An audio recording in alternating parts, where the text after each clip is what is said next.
తెలుగు రాష్ట్రాల్లో ఎక్కడ చూసినా ఇప్పుడు దీని గురించే చర్చ. హైదరాబాద్ మహానగరంలోని చెరువులు, కుంటలను ఆక్రమించి నిర్మించిన అక్రమ కట్టడాలను తొలగించేందుకు తెలంగాణ ప్రభుత్వం Hyderabad disaster response and assets monitoring protection ఏజెన్సీని ఏర్పాటు చేసిన సంగతి తెలిసింది. దీన్ని అందరూ హైడ్రా అని పిలుస్తూ ఉంటారు.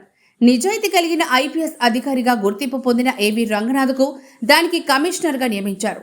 రంగనాథ్ దూకుడుతో తొలి రోజు నుంచి హైడ్రా అక్రమ నిర్మాణాలపై విరుచుకపడుతోంది. కేవలం 2 నెలల్లోనే రాజధానిలో చెరువులు, పార్కు స్థలాలు ఆక్రమించి 18 చోట్ల 43.94 ఎకరాల్లో కట్టిన 166 నిర్మాణాలను కూల్చేసింది.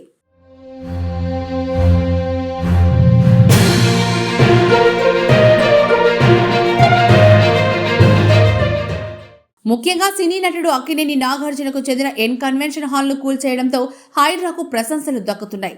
ఎన్ కన్వెన్షన్ హాల్ అక్రమ నిర్మాణం అంటూ కొన్నేళ్లుగా రాజకీయ నాయకులు విమర్శలు చేస్తున్నా ఎవరూ దాని జోలికే వెళ్లలేకపోయారు.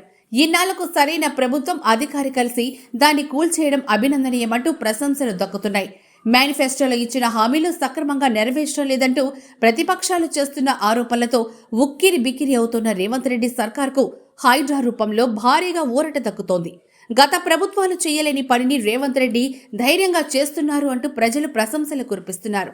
అలాగే హైడ్రా కమిషనర్గా రంగనాథ్ స్థానంలో మరెవరున్నా ఇంత దూకుడుగా వ్యవహరించేవారు కాదు అంటూ ఆకాశానికెత్తేస్తున్నారు.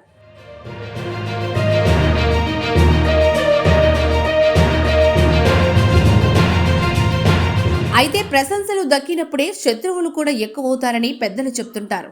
ఇప్పుడు రంగనాథ్ విషయంలో అదే జరిగేలా కనిపిస్తోంది.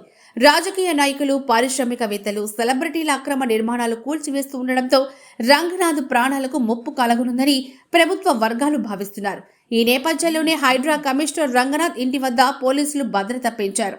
ఈ మేరకు వెంగళరావు నగర్ డివిజన్ మధురనగర్ కాలనీ D81లోని ఆయన ఇంటి వద్ద సోమవారం 2 సెక్యూరిటీతో కూడిన అవుట్ పోస్టును ఏర్పాటు చేశారు. నగరంలో చెరువులు, కుంటల్లో అక్రమ కట్టడాల తొలగింపును వేగవంతం చేసిన నేపథ్యంలో ఆయనకు ఏమైనా ముప్పు ఏర్పడవచ్చనే అనుమానంతో ప్రభుత్వం ప్రత్యేక భద్రతను ఏర్పాటు చేసింది. మరోవైపు తనకు ఎన్ని బెదిరింపులు వచ్చినా ప్రభుత్వం అప్పగించిన పనిని 100% నిర్వహించి తీరుతానని రంగనాథ్ తెగేసి చెప్తున్నారు.